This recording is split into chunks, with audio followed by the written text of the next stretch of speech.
आता कसं आहे, कोणाला आज बाबासाहेब आंबेडकरांची राज्यघटना या देशामध्ये आहे.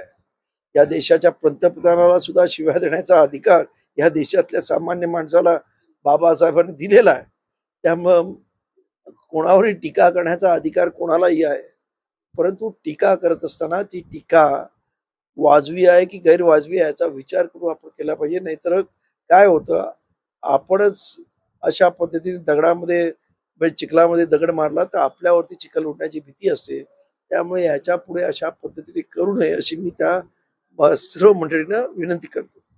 साहेब, आपण जर पाहिलं तर हे जो समाजामध्ये जो दोष निर्माण झालेला आहे किंवा आम्हाला मिळाला नाही किंवा बौद्ध समाजाने आमचं सगळं घेतलं, तर याला जबाबदार कोण आहे असं वाटतं? माझं म्हणणं असं आहे की बाबासाहेबांच्या काळामध्ये बाबासाहेबांनी सांगितलं होतं, एका ठिकाणी बाबासाहेबांनी जेव्हा हिंदू धर्म सोडायचं ठरवलं आणि त्या बाबासाहेबांना बरेच लोक म्हणा तुम्ही का सोडताय, तेव्हा बाबासाहेबांनी आवाहन केलं होतं.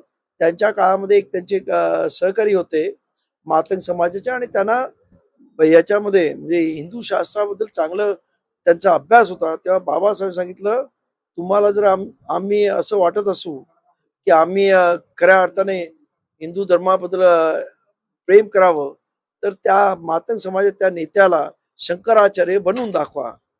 तेव्हा अशा पद्धतीने ही मंडळी आज सुद्धा तुम्ही म्हणत असाल की काही जण म्हणतात की हिंदुत्व मातंगांच्या मुठीमध्ये आहे.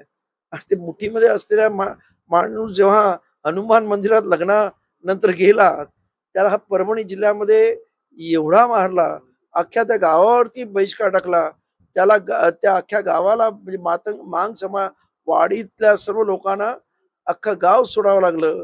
ही जी काही भाष्य आहेत यांची, आतापर्यंत 2,500 वर्ष तुमच्यावरती कधी कोणी प्रेम केलं नाही.